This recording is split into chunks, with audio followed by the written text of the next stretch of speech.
माला की पहले से ही 3 बेटियां थी और एक बार फिर वो माँ बनने वाली थी। इस बार उसकी कोख में जुड़वा बच्चे थे। माला का पति सुरेश एक कारखाने में काम करता था। इसके अलावा परिवार में उसकी सास भी थी, जो हर वक्त माला को बस एक ही ताना देती रहती थी। ओ करम चली, कहाँ मर गई? पोता तो दे नहीं सकी, कम से कम पेट भर खाना तो दे दे। कब से कटोरी खाली पड़ी है, सब्जी लेकर क्यों नहीं आती? वो माँ जी, सब्जी तो खत्म हो गई। क्या? अरे नास बेटी, तुझसे कितनी बार कहा है, पहले मेरे बेटे को और मुझे खाना खिलाए कर, उसके बाद इन मनहूसनियों को। माँ जी, तीनों बच्चियों ने कल से कुछ नहीं खाया था, इसीलिए आज मैंने उन्हें पहले खिला दिया। मैं अभी अचार लेकर आती हूँ, आप लोग उससे खा लो। हाँ हाँ, हम तो अचार खाने के लिए ही हैं। देख रहा है सुरेश, क्या हालत हो गई है हमारी। तुझे कितनी बार समझाया मैंने कि छोड़ दे इस मनहूस को, ये हम पर बस बोझ बढ़ाने को ही आई है। हाँ माँ, सब देख रहा हूँ और समझ भी रहा हूँ। ये एक छोटे से शहर के बोर्डिंग स्कूल के 2 पर इसे शायद समझ नहीं आ रहा कि अगर इस बार भी लड़का पैदा नहीं हुआ तो इसकी और इसकी लड़कियों की खैर नहीं। ऐसा लगभग हर रोज ही होता था। मसला चाहे कोई भी हो, बात यहीं आकर खत्म होती थी कि माला अब तक बेटा पैदा नहीं कर सकी। सुरेश की कमाई कम थी, ये कोई नहीं कहता था। उल्टा घर की गरीबी के लिए माला और उसकी बेटियों को ही जिम्मेदार ठहराया जाता था। माला भी मजबूर थी, ना तो वो पढ़ी लिखी थी और ना ही घर में उसकी कोई सुनता था। वो तो बस इस उम्मीद में जी रही थी कि शायद इस बार उसे बेटा पैदा हो जाए और उसके परिवार का रवैया भी बदल जाए, लेकिन ऐसा हुआ नहीं। माला के जुड़वा बच्चों में एक बेटा था और एक बेटी। सुन सुरेश, एक काम कर, इस मनहूस को अभी के अभी कहीं फेंक कर आ जा। मुझे पोता चाहिए था, वो मिल गया, बस अब इसके अलावा मुझे और कोई बोझ नहीं चाहिए। सुरेश अपनी माँ की बात मान गया। वो अपनी नवजात बच्ची को लेकर जा ही रहा था कि तभी माला ने उसे रोकते हुए कहा, नहीं, ऐसा मत कीजिए, भगवान से डरिए, ये आपकी बच्ची है, आपका खून है ये।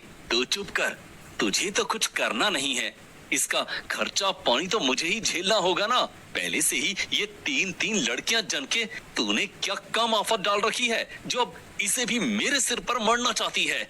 मैंने तुझसे पहले ही कहा था कि मुझे और कोई लड़की नहीं चाहिए। वो तो शुक्र मना कि इस बार बेटा हो गया, वरना तुझे तेरी इन लड़कियों के साथ घर से बाहर निकाल देता मैं। माला का सब्र अब जवाब दे चुका था। उसकी हालत बहुत खराब थी, लेकिन फिर भी वो बिस्तर से उठी और अपनी बच्ची को सुरेश के हाथों से छीनते हुए बोली, बस अब बहुत हो गया। मैं ही पागल थी जो तुमसे उम्मीद लगाए बैठी थी। तुम्हें बेटा चाहिए था ना, तो लो, संभालो अपना बेटा। मैं अपनी चारों बच्चियों को संभाल लूंगी, वो भी तुम्हारे सहारे के बिना। माला ने अपनी चारों बच्चियों के साथ घर छोड़ दिया। उसकी सास और पति ने उसे एक बार भी रोकने की कोशिश तक नहीं की। माला ने इतना बड़ा कदम उठा तो लिया, लेकिन अब उसके सामने कई चुनौतियां थी। पिंकी, तू इन सब का ध्यान रखना, मैं काम ढूंढने जा रही हूँ, जल्दी आ जाऊंगी। लेकिन माँ, अगर छुटकी रोई तो मैं क्या करूंगी? हाँ, अगर ये रोए तो ये पानी पिला देना इसे, ठीक है? माला के पास कुछ नहीं था सिवाय हिम्मत के, और आखिरकार उसे कमाई का जरिया मिल ही गया। सुबह के वक्त वो कई घरों में साफ सफाई का काम करने लगी और फिर उसके बाद एक फैक्ट्री में मजदूरी भी करने लगी। इस संघर्ष में उसकी बेटियों ने भी उसका खूब साथ निभाया। दोनों बड़ी बेटियां पिंकी और रिंकी घर और अपनी छोटी बहनों को संभालती और माला सारा दिन मेहनत करके पैसे कमाती। इस तरह गुजारा तो चलने लगा, लेकिन माला के लिए इतना काफी नहीं था। उसे अपनी बेटियों के भविष्य के बारे में भी सोचना था। माला, आज थोड़ा रुक सकोगी क्या? वो मुझे थोड़ी सफाई करवानी थी अंदर वाले कमरे की। मेम साहब, मैं कर दूंगी, बस एक बार घर होकर आ जाओ। मेरी छोटी बच्ची भूखी होगी, उसे दूध पिलाकर अभी वापस आ जाऊंगी, फिर आप चाहे जितना काम करवा लेना। तुम इतना सब कैसे कर लेती हो माला? सच में 4 बेटियों की जिम्मेदारी, ऊपर से इतना काम, ऐसे तो तुम बीमार पड़ जाओगी। क्या करूं मेम साहब, मेहनत के सिवाय और कोई चारा भी नहीं है मेरे पास। इनके बाप ने तो इन्हें छोड़ दिया। अगर मैं भी हिम्मत हार गई तो क्या होगा मेरी बच्चियों का? और मेम साहब, सच कहूँ तो इतना काम करके भी मैं कुछ खास नहीं कर पा रही हूँ। जितना कमाती हूँ सब पेट भरने में ही खर्च हो जाता है। डर लगता है ये सोचकर कि जो मेरे साथ हुआ, इस हाल में तो मेरी बच्चियों को भी वही सब झेलना पड़ेगा। मालती उस घर की मालकिन थी जहां माला काम करने जाती थी। माला की हालत पर उसे बहुत तरस आ रहा था, तो उसने माला की मदद करने का फैसला कर लिया। बस माला, तुम परेशान मत हो। तुम अपनी बच्चियों को पढ़ाना चाहती हो ना? मुझे लगता है कि शायद मैं इसमें तुम्हारी मदद कर सकती हूँ। मेरी एक फ्रेंड है जिसके पति एक एनजीओ चलाते हैं। मुझे उम्मीद है कि वहां से तुम्हें कुछ मदद जरूर मिल सकती है। वैसे एक बात और है जो मैं तुमसे कहना चाह रही थी। हाँ मेम साहब, बताइए ना। माला, मेरी एक और दोस्त है जो बहुत परेशान है। असल में शादी के 5 सालों बाद भी वो अब तक माँ नहीं बन सकी है। जमीन जायदाद सब है, लेकिन एक औलाद को तरस रही है वो। तो अगर तुम अपनी सबसे छोटी बेटी उसे दे दो तो। ये क्या कह रही है मेम साहब? भले ही मैं गरीब हूँ, लेकिन अपनी बच्ची किसी और को दे दूं, इतनी भी मजबूर नहीं हूँ। अपने बेटे को पहले ही खुद से दूर कर चुकी हूँ। मैं ही जानती हूँ कि उसके बारे में सोच सोच कर क्या हाल होता है मेरा। लेकिन अब अपनी बेटी को ना मेम साहब, ना, ये मुझसे ना हो पाएगा।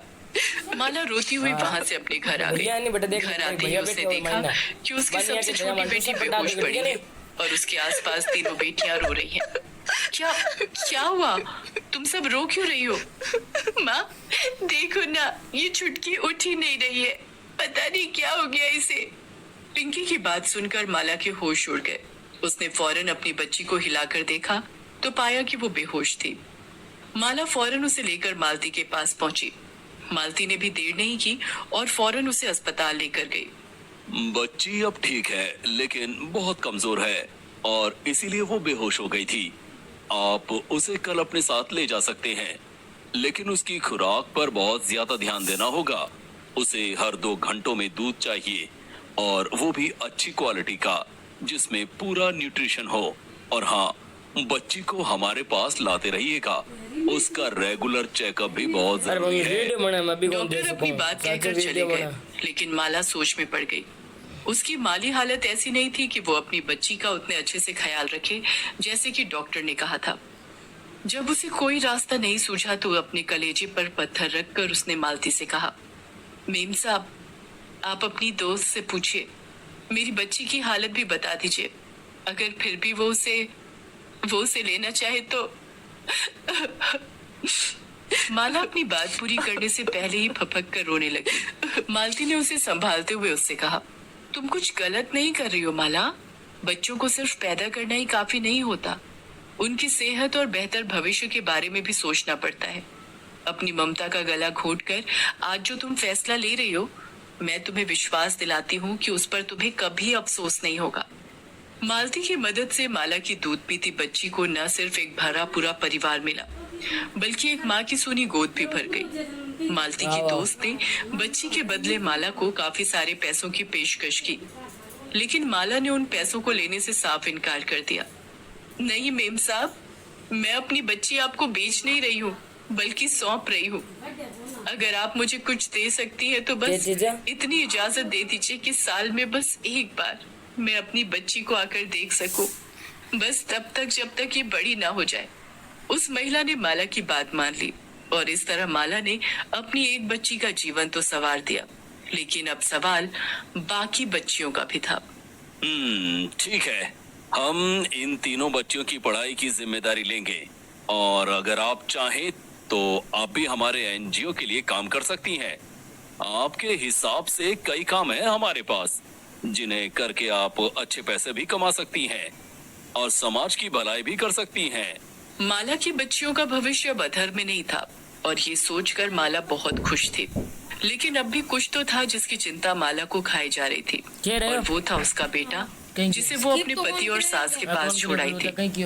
अपने ससुराल के पड़ोसियों से उसे पता चला कि सुरेश ने उसके जाने के बाद दूसरी शादी कर ली, लेकिन उस नई माँ ने कभी भी उसके बेटे को एक माँ का प्यार नहीं दिया। उस बच्चे की देखरेख माला की सास राधा ही कर रही थी। माला, तू आ गई? अरे बिटुआ, चुप हो जा, देख देख तेरी माँ आ गई। इतना कहकर राधा ने बच्चे को माला की गोद में दे दिया, जिसे गले लगाकर माला रोने लगी। मुझे माफ कर दे माला। तेरे जाने के बाद मुझे एहसास हुआ कि मैं कितनी गलत थी। सुरेश की दूसरी शादी करवा दी मैंने, पर उसके बाद से वो बिल्कुल बदल गया। बस अपनी बीवी के पल्लू से ही बंधा रहता है। ना उसे मेरी परवाह है और ना ही अपने बच्चे की। राधा, इसे ले जा अपने साथ, वरना अगर मेरे साथ रहा तो कहीं ये भी अपने बाप की तरह ही ना बन जाए। राधा की आंखों में पछतावा था और अपने पोते के लिए फिक्र भी। दूसरी तरफ माला के चेहरे पर सुकून था। इतने समय के बाद उसका बच्चा उसकी गोद में था और वो जानती थी कि अब सब अच्छा ही होगा।